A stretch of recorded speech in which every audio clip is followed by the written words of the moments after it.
On today's episode of the Habitz Podcast, we've got Alex Dovey from PES, and he's going to be sharing with us his good habits when it comes to selecting energy for your business.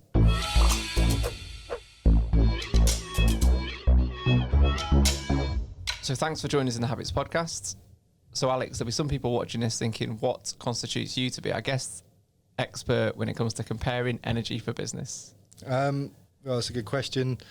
I've worked in the energy industry for 15 years, starting at a big six energy supplier, then moving on to energy brokers, where we're comparing the big six energy suppliers. Then on to, for the last best part of 10 years, running a business, an energy brokerage firm. So what are some of the things that you see people get wrong in your industry when selecting an energy provider? Well, it's a very crowded industry. There's a lot of participants all fighting for businesses to be given the opportunity to show energy pricing. And what we're finding is that a lot of the time in this industry, there's no fees disclosed. The end user isn't really aware of what they're actually selecting. The cost estimates can be wildly out. And there is a complete lack of regulation, which means anyone can just start up being an energy broker, not knowing anything about energy. And it's quite a systemic issue at the moment. So I know I'm guilty of that when selecting the energy for this place. I just pick whichever looks the cheapest, but I've got no idea on sort of consumption. I don't even understand what kilowatts means or anything like that. So how can I avoid doing these types of things? So I think the first question you need to ask yourself is, how are you getting those prices? Are you going direct to the energy supplier? Is someone ringing you up? Are you going on a comparison website? The one thing you should always be aware of is that when you're not dealing directly with a supplier, you are dealing with an intermediary, and that intermediary needs to make money. There's absolutely nothing wrong with making money. That's what all businesses do. But I think there is a need and a responsibility from each business to be transparent about their business practices.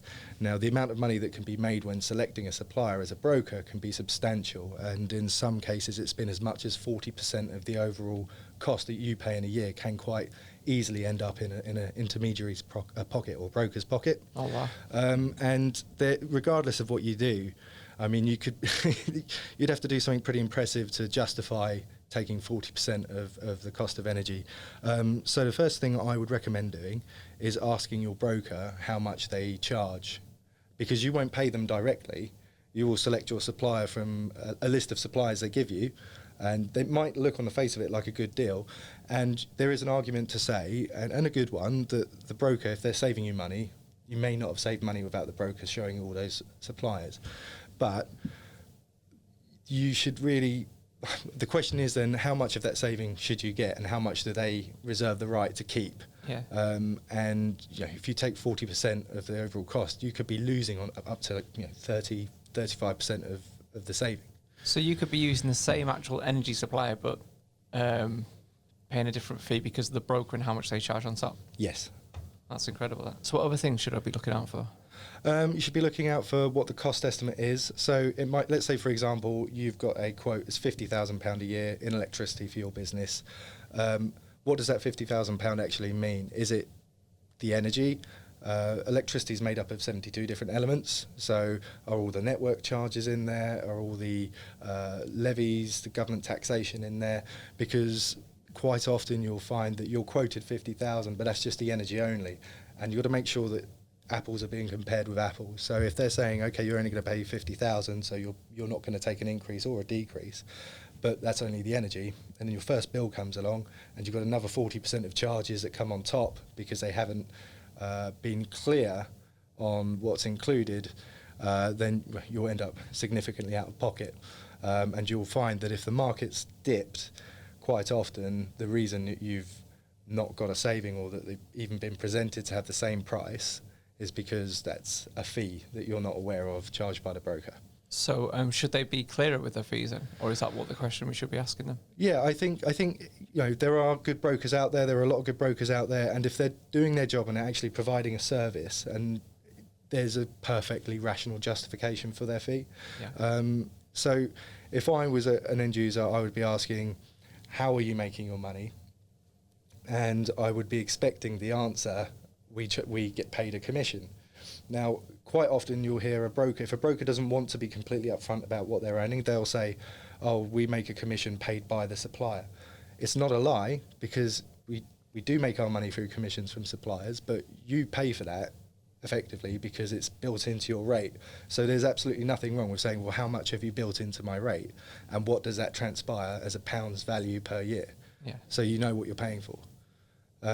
Another thing is, if it sounds high, or if you think, well, actually there's no value there, the next question naturally is, well, what other services does my broker do? What is my broker doing apart from calling me once a year, once every 3 years to do my renewal for the money that I'm effectively indirectly paying him? And if it's just a contract, then maybe it's worth looking for another broker, or relooking at how you do things. But if you're using a good broker, that broker will respond with, well, we validate every invoice. They'll be in contact with you on nearly a monthly basis. They'll be visiting you on a quarterly basis. They'll be providing you reports of how much money they've been able to claw off the energy supplier in billing errors. You'll have an online login where you can manage your energy. There's so much more that a broker can actually do that justifies, commanding a good fee and providing value to the customer. So I would say you've always just got to ask those questions of your broker. Is there any sort of ballpark figure or an amount that you would say is a reasonable or fair broker fee, or is there anything, if it was 40%, which you've mentioned, is that too high? Would you say that's crazy? I mean, 40% is crazy. I don't feel like I would want to say what every other business should charge, because we all have different business models and different costs to serve, and hire different people around different parts of the country, and that can have an effect on obviously your bottom line.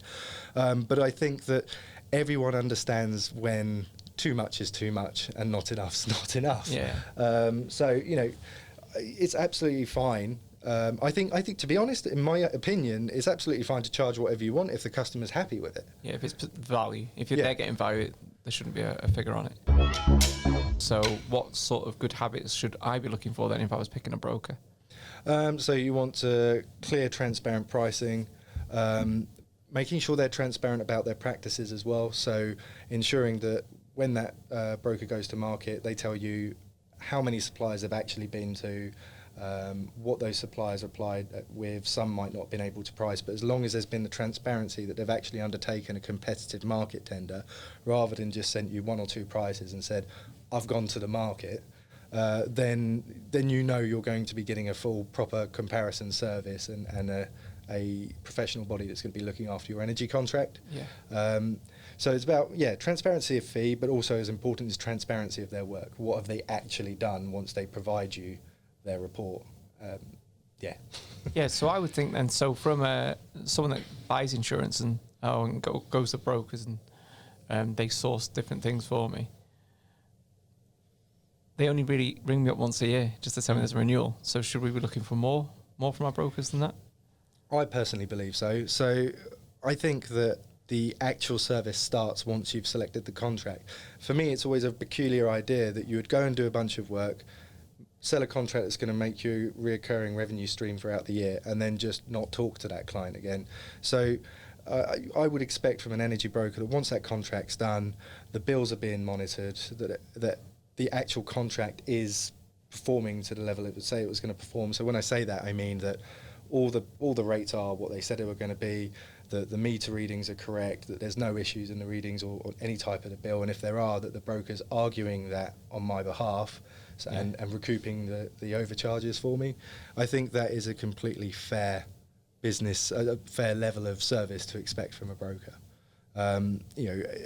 Also, to be in this day and age and not have any tech offering.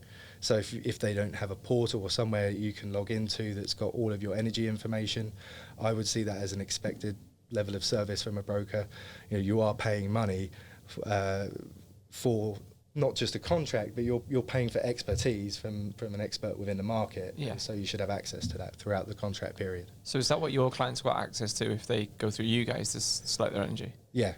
So we're an energy consultant, but we also see ourselves as a software developer. So we build and develop our own system. All of our clients can log in at one central space. They can see their cost consumption. It automatically talks to their electricity and gas meters. So it's almost like a central control hub that they have. As long as they select a contract through us, then they have access to that. And I think that is the standard that the market should be at. And it isn't, no? No, it's not. It's obviously different businesses pitch themselves in different ways, but selecting a contract is, the way you do that is obviously you have agreements with all these suppliers, but you're going to get paid for that contract. And I don't think anyone can argue that if you're going to get paid to do 1 day's worth of work, or you could argue it, stretch it out to 5 days worth of work, that is true value. I think that you should offer that as a standard, but there aren't many that do. It's an industry that is dragging itself into the modern era rather than pushing it, leading it. So I can imagine then working from home and the pandemic and coronavirus, there'll be lots of people that are on agreements and contracts that are nowhere near their consumption levels. So if I found myself in that position, I've got most of my staff working from home, where could I check that I'm on the right package? Well, yeah, this is a problem that's affecting a lot of businesses. A standard term of a supply agreement has something called a take or pay, which is a minimum percentage of the volume you think you're going to use that is on your contract that you need to use, and a maximum. But what we're finding with COVID-19 is that offices are being closed, restaurants are being closed. They've not consumed anywhere near the amount, and those take or pay clauses are being enforced. A good way to get around that would be to speak to a broker that's got a portfolio in the market, so they can speak to the suppliers on your behalf and try and use some of their sway to negotiate a way around it. If you're not using a broker, then my recommendation would be to be upfront, call up your supplier and say, look, I'm not using, because you'd be silly to think that if let's say you're going to use 1 million kilowatt hours in a year, you've used 100,000. The supplier's not going to come knocking on your door about that. So it's better to ring them up, be upfront, say, look, obviously I haven't consumed what I thought I was going to consume. It's a bit of a crazy time at the moment. And most suppliers, contrary to popular belief, will want to work with you because it's in their interest to recoup. They've lost on that contract as well, so they want to recoup, and they'll work with you, whether it be extending your contract to be able to make up the difference. But they can work with you to try and find a way around it rather than just being stung. So if I'm listening to this now and I think I'd like you guys to have a look at what we're consuming and maybe find me a better deal, where can I find you? I'd go to our website at www.professional.energy. So thanks to Alex for joining us in the Habitz podcast and sharing with us some of his good habits when it comes to selecting an energy provider for your business. If you've got any good habits, don't forget to let us know in the usual places.